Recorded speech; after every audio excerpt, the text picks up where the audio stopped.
Simon commission कौन था? Simon commission एक कमीशन था, एक कमेटी थी जो दलित पिछड़ों आदिवासियों के हालात जानने के लिए भारत आई।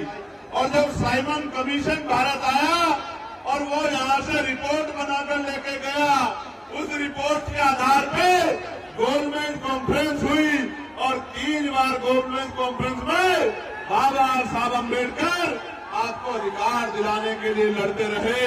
और बाबा साहब अम्बेडकर की सिफारिशों के कारण इस देश में कमजोर वर्गों को भी वोट का अधिकार मिला। और ये भारत पहला ऐसा देश है जहां संविधान के लागू होने के साथ सार्वभौमिक मताधिकार यानी कि महिलाओं से लेकर अंतिम व्यक्ति तक, चाहे उसके तन पे कपड़े ना हो, चाहे उसके सर पे छत ना हो, चाहे उस पे खाने को रोटी ना हो, चाहे वो पढ़ा लिखा ना हो, हर एक व्यक्ति को, बालिग व्यक्ति को वोट का अधिकार बाबा साहब अम्बेडकर के प्रयासों से मिलने का काम हुआ है मेरे साथ। और मैं वोट की ताकत बताता हूं, वोट की ताकत समझो।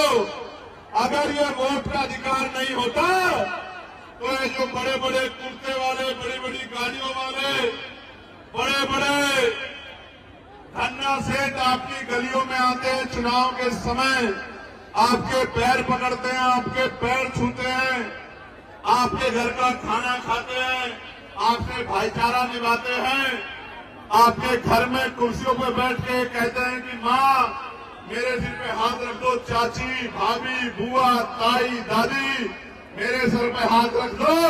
ये जो महलों वाले लोग आज आपके बीच आते हैं तो ये इस वोट की वजह से आते हैं। जिस दिन वोट का अधिकार चला गया, आप मर जाना, आप गल जाना, आप सड़ जाना, आप भूखे रह जाना, एक अमीर आपकी गली में नहीं आएगा। मेरी बात को आप याद रखना। एक वोट के रूप में हथियार, स्वाभिमान सम्मान का जीवन दिलाने के लिए हथियार बाबा साहब अम्बेडकर हमको दिला के गए हैं। इसलिए बाबा साहब ने किसी की जमीन नहीं छीनी, बाबा साहब ने किसी का घर नहीं छीना, बाबा साहब ने किसी के रुपए